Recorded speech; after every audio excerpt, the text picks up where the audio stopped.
जय श्री कृष्णा। बहनों भाइयों, आज हम चर्चा करेंगे चंद्रमा महाराज पर। जैसे कि आपने देखा होगा, जोडिक में आकाश में केवल दो ही ग्रह ऐसे हैं जो हमेशा हमें दर्शन देती रहती है। एक तो सूर्य हमारा डेली दर्शन देते हैं और चंद्रमा शुक्ल पक्ष में हमें दर्शन देते रहते हैं। मैंने चर्चा करी शुक्र की विभिन्न भावों में, गुरु की और सूर्य की। अब हम चर्चा करेंगे चंद्रमा की। चंद्रमा का हमारे शरीर से, हमारे बॉडी से, हमारे मन से, हमारे विचारों में एक विशेष महत्व होता है। आज मैं आपको इसके रेमेडीज भी बताऊंगा। आप यदि उन रेमेडीज़ को करेंगे आपको अवश्य ही फ़ायदा होगा, क्योंकि मैं रेमेडी जो बताता हूँ, व्यावहारिक बताता हूँ, उसे आप आसानी से कर भी सकते हैं। आपने देखा होगा, किसी को भी यदि कोई गलत बात पता लग जाती है तो मन होता पीड़ित, और मन पीड़ित होते ही जातक का यदि चंद्रमा खराब है वो डिप्रेशन में चला जाता है, फिर उसकी दवाइयाँ चलती हैं, है ना। तो चंद्रमा का और मन का एक विशेष महत्व होता है। हमारी इंद्रियों का जो स्वामी है वो है चंद्रमा, मतलब एक बहुत ही महत्वपूर्ण ग्रह है। सूर्य के बाद चंद्रमा एक बहुत महत्वपूर्ण ग्रह है।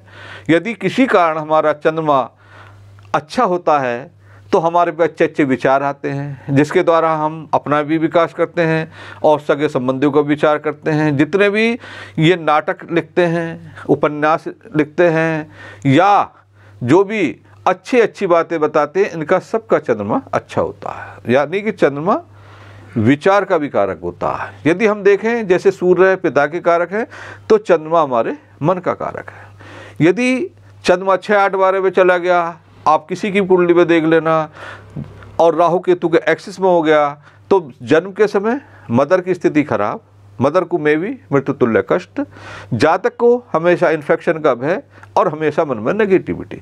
जब नेगेटिविटी आ जाएगी तो उसके कार्य करने की क्षमता खत्म हो जाएगी। क्योंकि आजकल चाहे उसे किसी भी रूप में समझ लीजिए, चाहे ये है कि वर्क का ज़्यादा लोड है, तो हर एक कोई आदमी डिप्रेशन जैसी बीमारी में का भय बना रहता है। अब हम चर्चा करेंगे कि चंद्रमा विभिन्न भागों में क्या क्या करता है। आपको मैं इसका एक साधारण सिद्धांत बता दूं। जैसे सूर्य चंद्रमा की अगर हम बारीक में करेंगे, वो अलग विषय है, तो इनकी एक एक राशि होती है। सूर्य की सिंह राशि होती है तो चंद्रमा की कर्क राशि होती है, यानी कि 4 नंबर।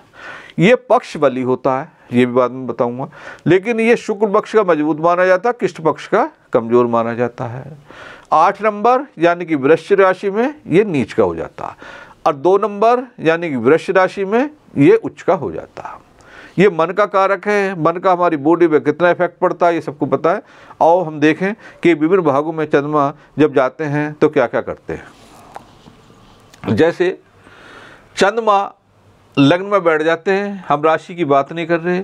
यदि पक्ष बली है तो जातक अच्छे विचारों वाला होगा, सबके हित में रहने वाला होगा। मदर यदि पाप दृष्टि नहीं है, मदर उससे विशेष प्रेम करने वाली होगी। और ऐसा भी हो सकता है कि लेडीज़ यानी कि फीमेल हमेशा उन्हें फ़ायदा करती रहे, यानी कि मन का अच्छा होगा, सुदृढ़ शरीर होगा, धनवान होगा, प्रतिष्ठित होगा, अच्छे विचारों वाला होगा, सबके हित में रहने वाला होगा और देखने में अवश्य ही सुंदर होगा। अब आते हैं हम सेकंड हाउस के। सेकंड हाउस क्या है? ये परिवार है। तो जातक खुद भी धनवान हो सकता है, उसका परिवार भी धनवान हो सकता है। अपनी वाणी से यानी कि अपने मनोबल से वो धन कमाएगा और परिवार को भी खुशहाल रखेगा, और उसकी वाणी भी अच्छी होगी, क्योंकि सेकंड हाउस वाणी का भी होता है। अब आते हैं हम थर्ड हाउस। यदि चंद्रमा थर्ड हाउस में आएगा तो ऐसे जातक को यदि उसके छोटे भाई बहन होते हैं तो उनसे हमेशा फ़ायदा मिलता है, और जातक के छोटे भाई बहन भी अच्छे विचारों वाले होते हैं। यदि इस पर पाप दृष्टि कोई नहीं आती तो ये इनकी मदर भी एक मेहनती होती हैं और साहसी होती है, क्योंकि चंद्रमा मदर का कारक है। मदर को हम साथ अवश्य लेके चलेंगे। यदि चंद्रमा चतुर्थ भाव में आ जाता है तो चतुर्थ भाव में क्या है? यहाँ सुख भाव है, तो जातक को बहुत अच्छा सुख मिलेगा, है ना। उस पर वाहन होंगे, उस पर प्रॉपर्टी होगी, मदर उसकी देखने में सुंदर होगी, पाप ग्रह से दष्ट नहीं होगा, तो ऐसा जातक जो है अपने विचारों से, अपनी अच्छी बुद्धि से अधिक धन वाहन पैदा कर लेता है और मदर का प्रिय होता है। अब आते हैं हम पंचम भाव में। दो तरह के प्लैनेट होते हैं, एक मेल एक फीमेल। यदि किसी कारणवश यहाँ चंद्रमा बैठ जाते हैं तो ऐसे जातक की पुत्रियाँ अधिक होती हैं, लेकिन पुत्रियाँ नेम फेम वाली होती हैं, देखने में सुंदर होती हैं, अच्छे विचारों वाली होती हैं, क्योंकि मन का भी कारक है। तो ये अपने मन के द्वारा अपने संतान को अच्छे अच्छे सुझाव देकर उसे ऊंचाई पे ले जाने की पूर्ण कोशिश करते हैं और सफलता भी होती है। अब आते हैं चंद्रमा 6 हाउस में। मैं सबसे कहता रहता हूँ कि जो शुभ ग्रह होते हैं वो 6, 8, 12 में नहीं होनी चाहिए। यदि चंद्रमा 6 हाउस में आ जाता है तो 6 हाउस में स्थित चंद्रमा जन्म के समय यदि पाप ग्रह से भी ग्रसित हो जाता है तो जन्म के समय मदर को विशेष कष्ट होता है, क्योंकि ये रोग का भी घर है। तो बचपन में इन्फेक्शन, नमूनिया और पूरे जीवन एक नेगेटिविटी रह सकती है और जरा से इन्फेक्शन से उसे खांसी, नज़ला, जुकाम जैसी बीमारी का भय बना रहता है। अब आते हैं अब सप्तम भाव में। सप्तम भाव में क्या रहती है? पत्नी रहती है, स्पाउस रहता। तो स्पाउस सुंदर होगा, पाप ग्रह की दृष्टि नहीं है तो उसकी वाणी भी अच्छी होगी और पति पत्नी के बीच में प्रेम रहेगा, क्योंकि चंद्रमा मीन्स मन एक प्रेम का कारक भी है। उसकी पत्नी अच्छे विचारों वाली होगी और दोनों की अंडरस्टैंडिंग भी अच्छी होगी। अब आते हैं चंद्रमा 8th हाउस में। मैंने पहले बताया था शुभ ग्रह 6, 8, 12 में नहीं जानी चाहिए। यदि ये किसी कारणवश चंद्रमा अष्टम भाव में चला गया तो जातक की मनोस्थिति अच्छी नहीं होगी, जन्म के समय मदर की स्थिति नहीं होगी। आप ऐसे जातकों को कुछ भी दो, उनमें हमेशा रहनी नेगेटिविटी है, क्योंकि मन एक गड्ढे में पहुंच गया है। लेकिन यदि किसी कारणवश चंद्रमा यहाँ उच्च का हो जाता है तो आयु अधिक हो जाएगी और अचानक धन लाभ के लिए शुभ होगा, लेकिन मन में हमेशा नेगेटिविटी रहेगी, नकारात्मक सोच रहेगी, डिप्रेशन जैसी बीमारी का हमेशा भय बना रहेगा और उसके तेज में भी कमी है। अब आते हैं हम 9th हाउस में। यदि चंद्रमा जन्म के समय 9th हाउस में स्थित होता है तो जातक धर्म को मानने वाला होता है, भाग्यशाली होता है, मदर का भाग्य में बनाने में एक विशेष महत्व रहता है।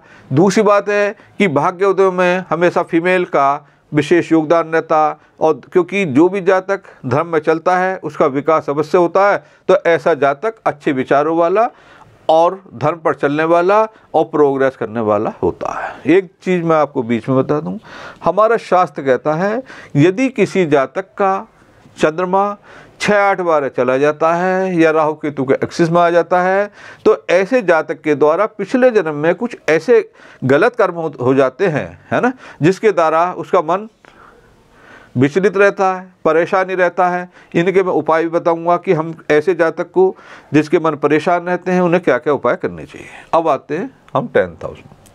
10th हाउस क्या है? एक प्रोफेशन का स्वामी है।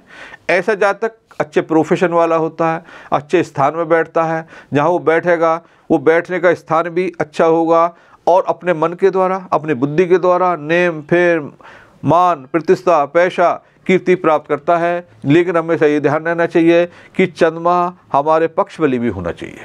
अब आते हैं हम एकादश भाव में। मैंने बताया था कि एकादश में स्थित हर ग्रह अपना वर्चस्व जो भी उसके पास है लुटाने की कोशिश करता है। जब एकादश में स्थित चंद्रमा आ जाता है तो ऐसे जातक अपने मन से, अपनी बुद्धि से, फीमेल के द्वारा, अपनी मदर के द्वारा, अपने लिक्विड जैसी चीज़ों के द्वारा अपना धन, मान, पैसा, प्रतिष्ठा प्राप्त करता है। मतलब एकादश में स्थित चंद्रमा होने के कारण यदि पाप ग्रह नहीं है, जातक प्रसन्न रहता और खूब नेम फेम, धन, मान, पैसा, प्रतिष्ठा प्राप्त करता है। अब आते हैं 12th हाउस में। 12th हाउस में स्थित चंद्रमा ऐसे जातक का मन हमेशा परेशान रहता है, कोर्ट कचहरी का भय बन जाता है। मदर का भी यदि मंगल से दष्ट हो जाता है या पाप ग्रह से दोष है तो मदर से भी विचारों में मतभेद हो जाता है और किसी भी स्त्री के द्वारा उसे लाछन के द्वारा नुकसान का भय बना रहता है। कोर्ट का, कचहरी का, धन के उपयोग का, धार्मिक कार्यों में उसके धन का थोड़ा अधिक खर्च होने का भय बना रहता। कहने का तात्पर्य यह है कि यहाँ पर जातक को अत्यधिक नेगेटिविटी रहेगी, जिसके कारण वो मन प्रसन्न नहीं रहेगा। जब मन प्रसन्न नहीं रहता है तो ऐसे जातक के पास कोई बैठना पसंद नहीं करता है। अब आते हैं हम इसके रेमेडीज में। देखिए, रेमेडीज ऐसी होनी चाहिए जिसे हम आसानी से कर सकें, क्योंकि चंद्रमा मन का कारक है। आपने देखा होगा जितने भी पुराने फोटो हैं या भी फोटो देंगे तो शिवजी जी ने अपने माथे पर चंद्रमा को धारण कर रखा। अलग कथा है, किदवंती कहानियाँ है या भागवत में भी इस बड़ा अच्छा वर्णन है कि इसका तात्पर्य ये है कि जो भी ओम नमः शिवाय के जाप करेगा, चाहे चंद्रमा कितना ही पीड़ित हो, चाहे वो राहु केतु के एक्सिस में हो, चंद्रमा से दष्ट हो, मंगल से भी दष्ट हो, तो उसका मन प्रसन्न रहने लगेगा, जिसके द्वारा उसकी शांति प्राप्त होगी। उसे जो डिप्रेशन जैसी बीमारी होगी वो भी नहीं लगेगी। यदि 6 हाउस में चंद्रमा स्थित है तो रोग देने की बड़ी क्षमता रखता है। यदि हम चंद्रमा का दान करते रहेंगे तो हम देखेंगे जो भी हमारे इन्फेक्शन हैं, खांसी हैं, नज़ले हैं, मतलब जो भी इन्फेक्शन की बीमारियाँ हैं वो हमारी स्वतः ही सही होनी चालू हो जाएगी। दूसरी बात, ऐसे जातक को सोमवार के दिन पूरे जीवन करें तो ज़्यादा अच्छा होगा। 1 थैली दूध, उस पर कुछ दक्षिणा रखें और मंदिर में पंडित जी को देखें और पंडित जी को प्रणाम अवश्य करके आएँ, क्योंकि कुछ ग्रहों के कारक तत्व अलग होते हैं, जैसे कि गुरु हैं, शुक्र हैं, चंद्रमा हैं, इनका अवश्य ही ब्राह्मण को मंदिर में देना चाहिए। दूध में इस बारे बता रहा हूँ क्योंकि चंद्रमा एक तो वाइट, एक लिक्विड, तो सबसे बढ़िया इसका दान होता है दूध का। दूध वाइट भी हो गया, लिक्विड भी हो गया। कहते हैं मंत्रहीनम दक्षिणाहीनम, जो भी आपकी श्रद्धा हो दक्षिणा अवश्य दें, श्रद्धा से दें। चलते फिरते उठते बैठते यदि आप ज़्यादा व्यस्त रहते हैं, ओम नमः शिवाय, ओम नमः शिवाय, ओम नमः शिवाय, ओम नमः शिवाय के जाप करें। यदि आप पूजा पाठी हैं, बैठ के आपकी क्या करें पूजा करते हैं, बहुत से करते हैं, अपने त्रिकाल पूजा करते हैं या संध्या करते हैं, तो कम से कम 5 या 11 माला ओम नमः शिवाय, ओम नमः शिवाय, ओम नमः शिवाय की जाप करें। आप देखेंगे कि आपका मन प्रसन्न होगा। किसी कारणवश आप यंग हैं, यदि आपकी मदर की तबीयत खराब है तो अवश्य ही आपका चंद्रमा पीड़ित है। यदि आप धीरे धीरे डिप्रेशन की तरफ जा रहे हैं तो आपका अवश्य ही चंद्रमा खराब है। यदि आपको इन्फेक्शन होता, कोई भी मतलब जो है जरा से कीटाणु आप पे हावी हो जाते हैं, तो आपका चंद्रमा अवश्य ही कमज़ोर है। इसके लिए 2 उपाय अवश्य करें, चलते फिरते उठते बैठते गाना बना लें, ओम नमः शिवाय, ओम नमः शिवाय, ओम नमः शिवाय। आप देखेंगे मन में एक प्रसन्नता होगी, प्रफुल्लता होगी। मिलते रहेंगे ऐसी ज्ञानवर्धक वीडियो के साथ। आपको एक और बता दूं, जो मैं ये आपको रेमेडीज बताता हूं ये कारगर होती है, हर आदमी हर जातक इसको कर सकता है। इसी के साथ वाणी को विराम देते हैं। जय श्री कृष्ण भगवान की।